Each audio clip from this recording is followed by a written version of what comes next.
guys, today I'm doing a book review on Lady Midnight by Cassandra Clare. It is finally out after almost 2 years of waiting. We have our story of Emma Carstairs, or at least the first one. I did crackpot theory on Lady Midnight, and I was acting like a crazy person trying to find it early, going around Walmart's at 5 a.m. If you want to see that, I did a vlog of it. They're both down below.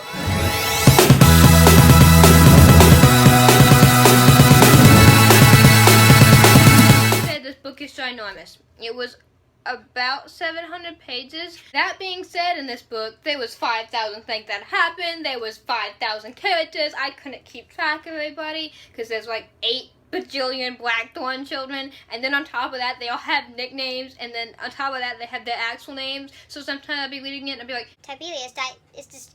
Oh, it's Ty. Okay. Let me see if I can get this right. Tabby, whose real name is Octavian, is the youngest. He's like 8 or something like that. Drusilla, aka Drew, is the next up. And he's like 13-ish.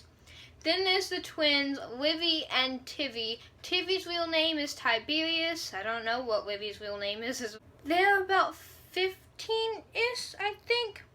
Ty is insanely smart. He wants to go to this thing called the Skullments or whatever. It's like the new thing. Is it like the Saturn Academy? The thing they opened in the mountains? And even though he's on 18, he's just as smart as everybody else. He wants to go there.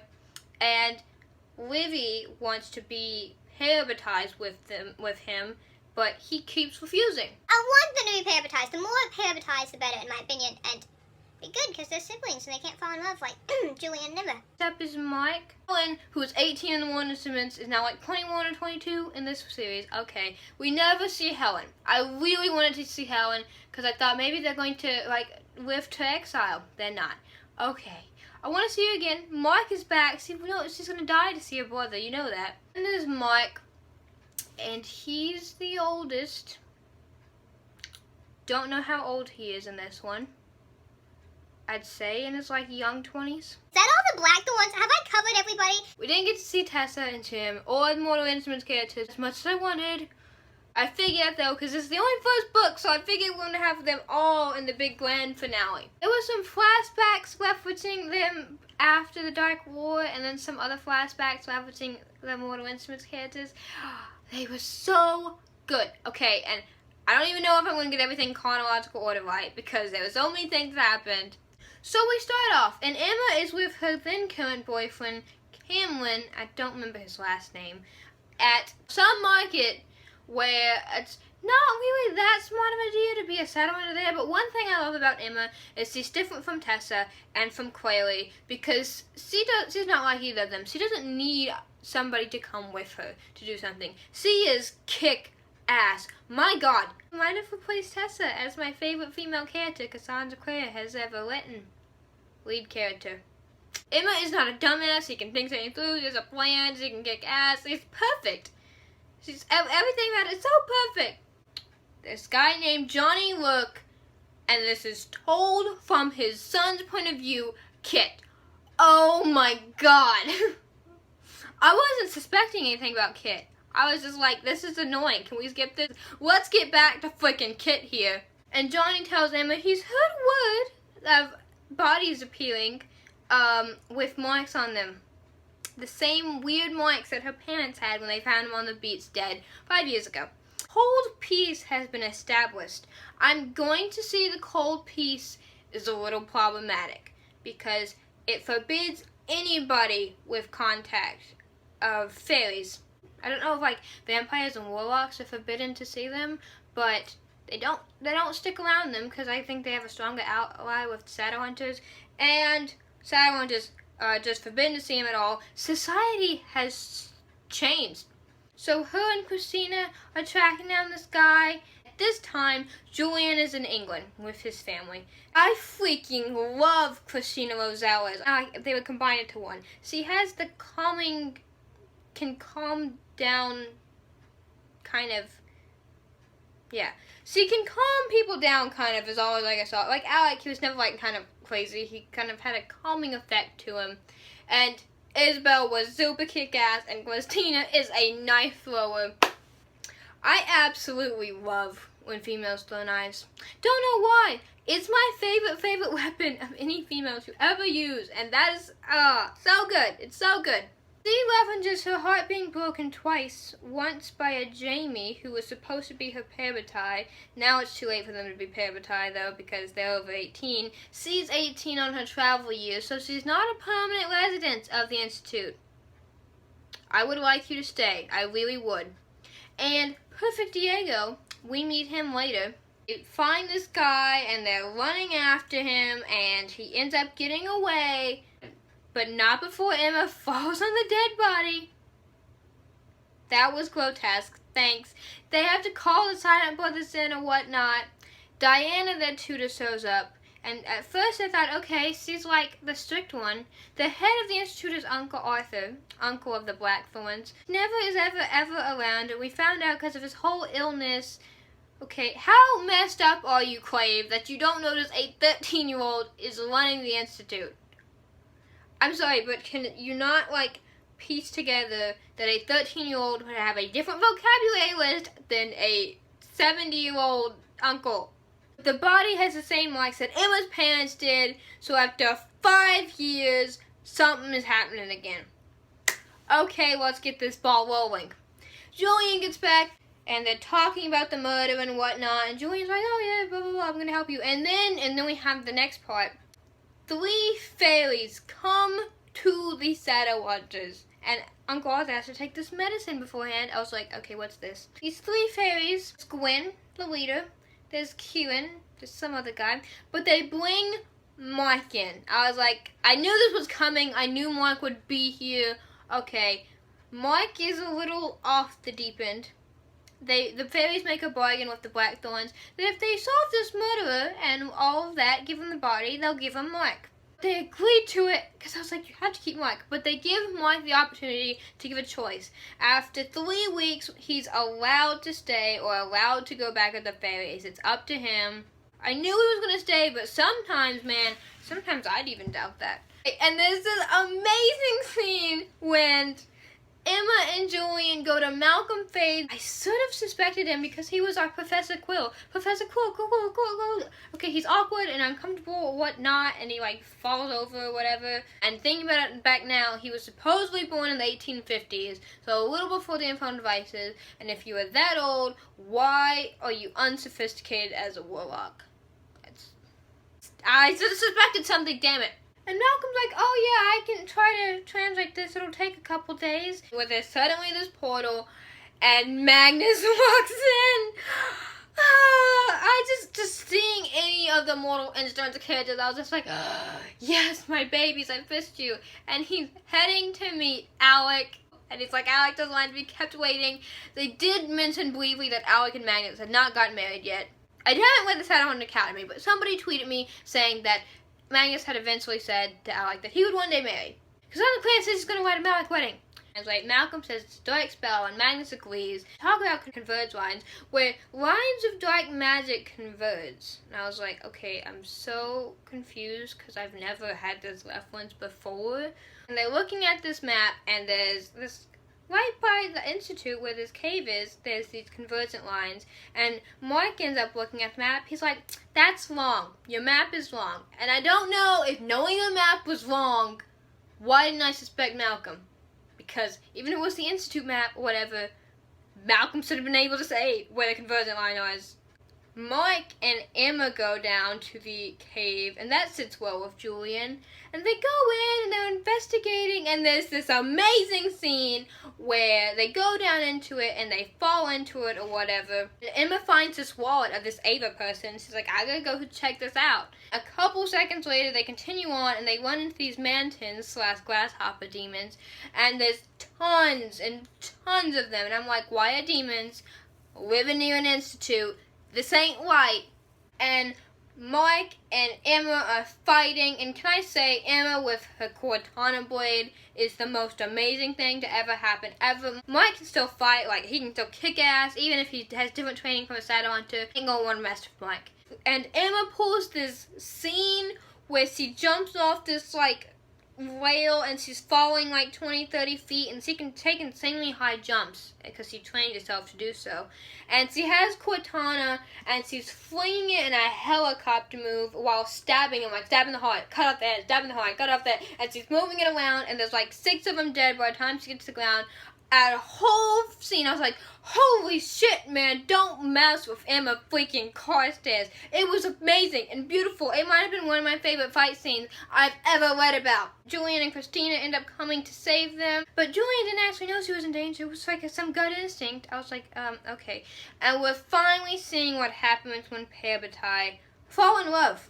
There's this flashback with Emma and Julian right after their Parabatai ceremony, and I haven't read the Shadowhunter Academy, but Clary and Simon bear witness to it. Alec and Jace are talking about all their Parabatai experiences, and it's so happy and whatnot, but there's this part where they mention Jim had to get up and walk out of the room, and that whole scene, right then and there, they said that, and I just got teary-eyed.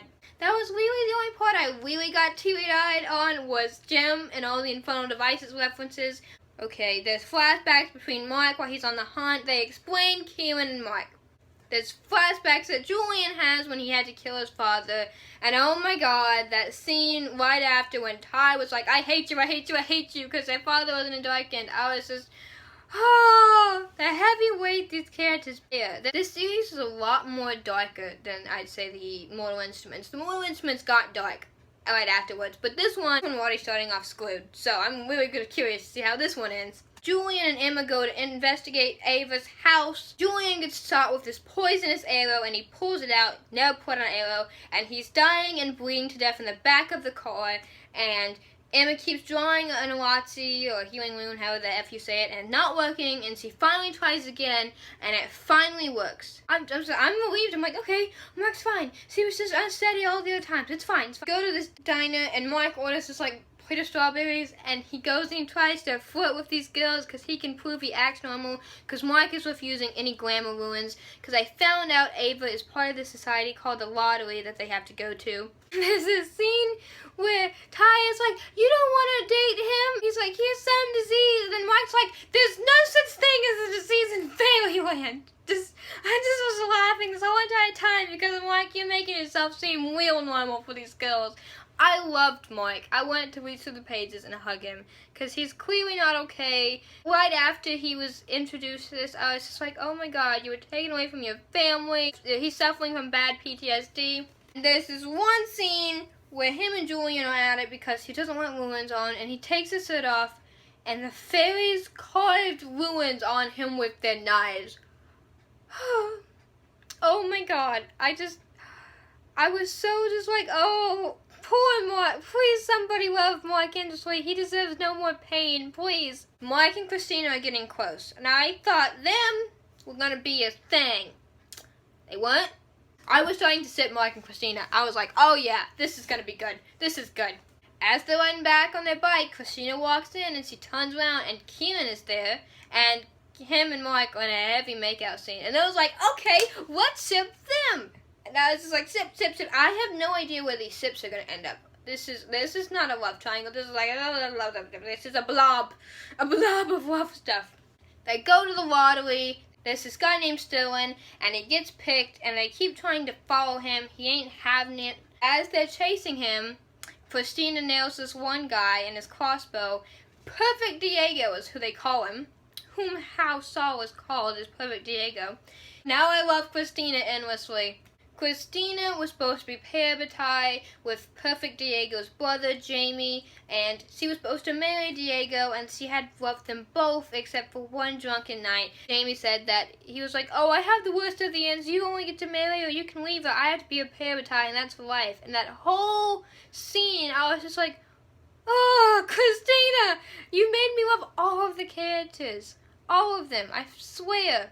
They end up confronting Johnny again, too, and I don't remember at what point this happened, but Ty sneaks in, and at first I thought Julian's going to be so pissed because Ty snuck in. Ty, I want to see more of you. I want to see more of Ty and Livy. Drew, I think, and Tavi should sit back because they were a little on the younger side. But I do want to see Ty and Livy because they're 15. Clearly was 15 right before the Mortal Instruments started, turning 16. They're perfectly capable of coming with them sometimes. I love, love, love Ty. Ty has a lot of things going against him. He can't exactly be on his own. That's why they're not sending him to the Skullments. My love for Ty. Oh, is he my favorite? I don't know. I love everybody. Which is really scaring me because I have not gotten this emotionally attached to characters this fast. But Ty sneaks in, holding a knife to Johnny's son, Kit, again. And Kit looks like he's about to punch him. And at first I just thought, okay, he's just annoyed of him. Emma makes this line, call me if you need anything. I don't think anything of this chapter. Can we talk about the romance between Emma and Julian? Oh my god. First we have the dance at the lottery, and then Emma goes back to the cave when her phone goes off, and she's pulling the portal, and she gets sucked in under the ocean. I don't know why on the cover now she has a blaze. She has Cortana, but she didn't have Cortana when she got sucked in, because there's demons and she's drowning, but Julian's up pulling her out and saving her, and one thing leads to another, and they sleep together. Whoa! I thought we would at least have a little bit more of this undeveloped feelings, but nope, we just skip straight to it. And all this whole time she's thinking she loves him, but apparently she never says it. Puts a little awkwardness between them. They end up tracking Sterling, and they find out he's not to be killed, he's to kill somebody for this group. And I was like, oh, I didn't see this coming either. And there's this head leader, Belinda, and there's this other head leader before her. You never know who that is until the very end. There's this cool battle between the Institute and them, and Julian finally stop, and Malcolm's there. He sets everything on fire, and I was like, yeah, Malcolm, you kick some ass. And I was suspicious of Diana because she left for Thailand. I'm still suspicious of her because why would you leave a 12-year-old to run the Institute? Even if you can't run it yourself for some unknown reason, her and all your secrets, don't you have a friend you could call? Call somebody up and have them help with a 12-year-old running the Institute. End up figuring out it is Malcolm who is guilty of everything, and I was like, damn it, why didn't I suspect him? Go back to the cave. He's performing his ritual, but he's kidnapped Tavi. Don't touch the effing youngest member of the family. And they found out Malcolm was the one, and they're hunting him down. And I was like, yeah, you kick his ass, Emma. You kill him. He killed your parents. You don't hold back. You just unleash your fury, man. Everything's revealed, and he has these followers that are just under robot control or whatever. They're kicking ass. They kicked some of the followers' ass, and Emma ends up running down one of the tunnels, and Malcolm is following her because he freed Tavi, and she has his 13 hands, creepy-ass, grotesque, weird thing. And she's like, I'll destroy it, and she's running down the tunnel, and she goes towards the wrong one, supposedly, where the portal was to open to the ocean. And there's this scene between her and Malcolm, and I've never seen a Shadowhunter fight a Warlock. I never want to either. He's just throwing fire, and she's dodging it, and she goes to stab it through his heart, and I was like, yeah, it gets the book. The stupid sacred book of black that he's doing this dark spell from. Can we appreciate how Cassandra cleared through in the Annabelle Lee poem? Annabelle, Malcolm's bringing back his lover Annabelle from the dead after 200 years. Threw that all in together. Oh my god, that was brilliant. And Malcolm throws some fire at her, and there's this endurance rune that Julian has drawn on, and she blocks the fire with it. We found out being in love as Parabatai ain't working out with them hiding a secret, number one. But the ruins that are starting to hurt when drawn on with Parabatai that's never supposed to happen. And the ruins are glowing. They're just glowing like fireballs. And that's not supposed to happen. And I was just like, nobody's figured out yet, but okay. Malcolm saw them when they slept together on the beach, but Emma ends up pulling the portal open and stabbing him, and he goes into the ocean, and I was just like, yeah, he's dead. Hell yeah. End up all going back to the Institute. Robert Lightwood is there from his daughter's engagement party. Isabella's engaged to Simon, guys. I knew this was coming. I just wasn't expecting to read it like this. Quayle and Jace are there. Magnus is there. They make up this lie for Arthur after explaining everything that he didn't have eaten because he figured out some vampire had some poison or something in pizza. I don't know, but this is one scene where Quayle goes after him and Jace comes back. He's like, thanks for the exercise. Quayle's got him pinned up. Yes, Jace and Quayle are now head Institute of New York. Alec is working on a Downworlder alliance. And Isabella's engaged to Simon. Oh, we found all the more instruments characters again. It made me so happy reading it. And then there's a scene where Kit's house is being attacked with demons, and he sends Emma this text from his father's phone. I was like, okay, what is this? What are you gonna throw something in between the end? And we got to this part. I did not see this coming. This was a plot twist of the century. I was reading, I was like, oh my god! Oh my god! Emma disappeared from the narrow field of Kit's vision. He could only see the other woman. She had a sweet and gentle face, and she looked at him with surprising affection. I'm Tessa Grace, she said. I was like, oh, Tessa's here. Get up, Christopher. How did Kit become Christopher? Kit blinked. No one ever called him Christopher, no one but his father when his father was angry. The thought of Johnny stabbed through him, and he stared over at the place where his father's body lay crumbled. To his surprise, there were two people there. A tall man with dark hair wielding a sword-headed cane. Jim is here, guys. He's still fighting like a shadow hunter, even though he doesn't claim to be one, and I'm so confused, because if Jim and Tessa have children, like we know that we want them to, because, I mean, they're going to get married, they're going to have their life together now. Are the children going to be shadow hunters? And the two of them were laying about themselves, slicing the demons to ribbons. Green ichor sprayed the air like geysers. My father, Kit said, licking his dry lips and tasting blood. You must grieve later. Right now you're in great danger. More of those things may come, and worse things as well. He looked at her through the haze. His mouth tasted bitter. Are you a shadow hunter? I am not, Tessa Gray said with surprising firmness, but you are. What? Well, I was just like, okay, how's this gonna work? She reached her hand down toward him. Get up, she said. On your feet, Christopher Herondale. We've been looking for you for a long time. What? There's another Herondale? What? Whoa. I was not expecting this, guys. But I own this. This is the notable history of Shadowhunters and Downworlders or whatever. Founder's page, Tobias Herondale, unknown when he was born. He's a Nephilim exiled. Okay. And it says here, Tobias Herondale had too gentle of a soul to make a good shadow hunter. As a child, his parents were deeply concerned about his mild nature and pushed him to harden themselves. Their challenges had the opposite effect, and the more they leaned on him to behave as a warrior, the more passive he became. The cycle set the stage for his eventual disgrace. Christopher freaking Herondale! We have another Herondale! Who's going to tell Jace he has a brother? Would really like to see that scene. Kid ends up staying at the Institute. Okay. There's this portal and you see Alec with Magnus and he's holding Max, their son, and he mentions laugh, and I was like, ooh, I knew Magnus and Alec had kids. I opened the book. I ordered the history of the notable shadow hunters and downloaded thing. Like, it sounds clear because it was special edition. It was like $30, and I ordered it. And I thought I was just gonna read about the past of everybody else, and everybody was in there. And then they have this. Look at this. It says Max Michael Whitewood Payne, and then 2 more pages over. You have Raphael Santiago Whitewood Payne, Max, and Raphael, Magnus, and Alec adopted children. Oh my god. This is the adopted children. Max calls Alec dad and Magnus papa. Oh my god. I went through it. I saw Raphael Whitewood Bane and Max Whitewood Bane, whatever, and I was like, oh, yay! Still haven't got married though. We'll write that. Ends with Emma having to lie to Julian, saying she doesn't have feelings about him because Jim finally tells Emma why Parabatai can't fall in love. It's because they become too powerful and they lose their mind and they end up killing the family or whatever. Okay, Clave.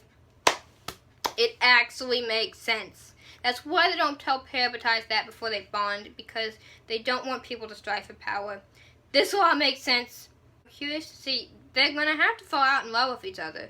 Either that, their Parabatai bond's going to have to break, and I don't know how you're going to do that, because Even if one of them dies and comes back alive, we saw that happen with Jace. Him and Alec still parabatai. It exists as long as they're alive.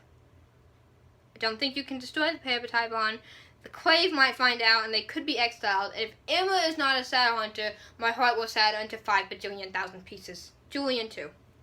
Mark ends up staying, and he ends up saying goodbye to Kieran because there's this awful, awful, awful whip scene where apparently Mark told Christina something, and that got relied back on from Kieran, you dumbass, to Gwen, the leader. And Gwen's like, I'm going to whip somebody 20 times. Mark is like, all right, let it be me. And then Julian's like, nope.